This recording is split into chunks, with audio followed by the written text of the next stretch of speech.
Olá pessoal, estamos de volta e hoje estou com Flávia Rezende, mediadora de conflitos. Muito obrigado, Flávia, pela sua presença. Eu que agradeço.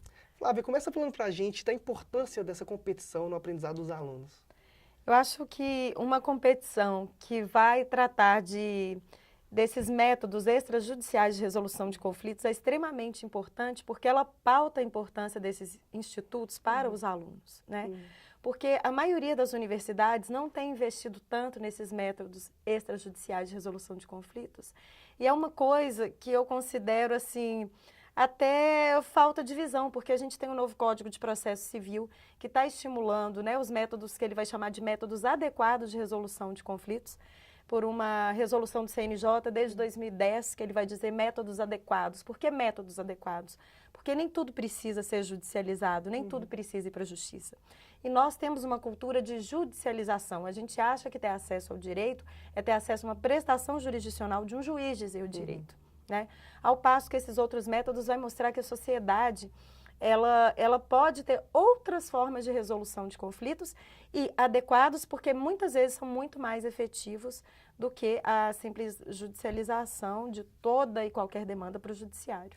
Flávia, a Juliana estava me dizendo a diferença entre mediação e arbitragem. Ela defendeu o lado da arbitragem, dizendo que o que ela tem conhecimento.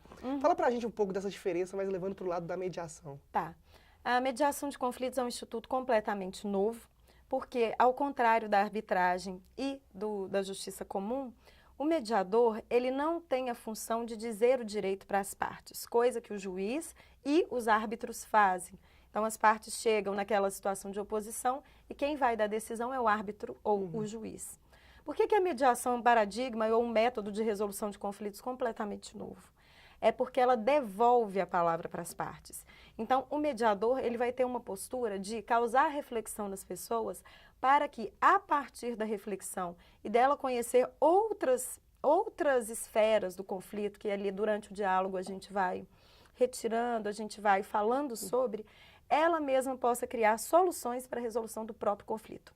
Então, isso é muito bacana, porque a mediação, ela então, instaura um método de resolução completamente novo, embora a mediação seja, né, um instituto antigo, mas institucionalizado tem muito pouco tempo, desde a luta por direitos humanos pós-guerra, né? E ela vai sendo disseminada nos Estados Unidos, na Inglaterra, na França, na Argentina tem uma lei de mediação desde 1990 e está chegando no Brasil agora, coisa que a gente precisa valorizar muitíssimo, no sentido de que a mediação ela trabalha com a autonomia das partes, né? Auto quer dizer eu mesmo, nomos é lei. Como é que eu me guio por uma lei que eu mesmo compreendo e eu mesmo então decido, né? Então o mediador ele não tem poder de decisão, mas ele tem perguntas, ele tem a escuta, ele tem ferramentas, que isso precisa ser aprendido, é uma formação, para que se extraia das pessoas esse saber que às vezes elas têm e não acreditam que tem, então ali escondido.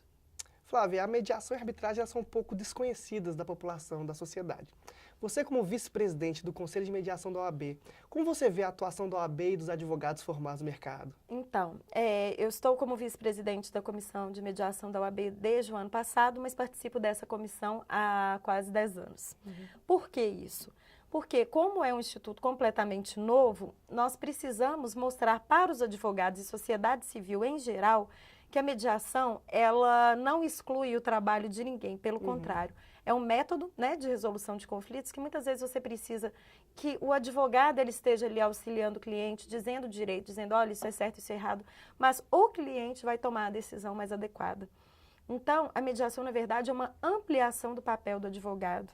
Por quê? O advogado hoje, ele precisa, quando um cliente chega, né, no escritório dele, é como se diagnosticar, como um médico, ele precisa diagnosticar qual o remédio legal mais interessante para aquela pessoa.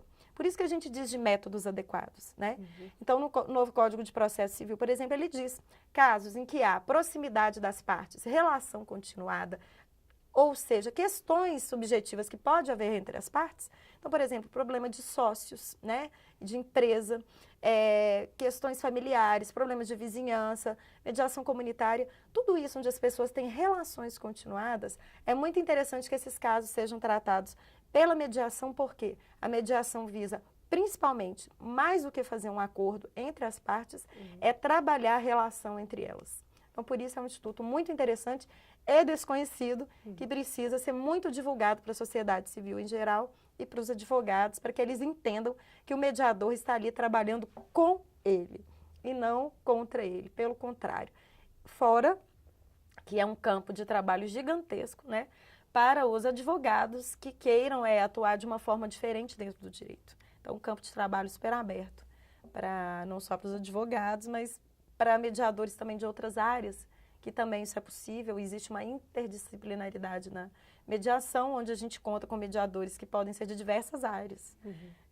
Engenheiros, médicos, psicólogos, principalmente, assistentes sociais. Então, é uma área muito interessante. Obrigado, Flávia, pelos seus esclarecimentos. Muito obrigada. Então é isso, pessoal. Ficamos por aqui. Fiquem ligados. Está vindo aí a Semana Jurídica com muita informação para vocês. Um abraço.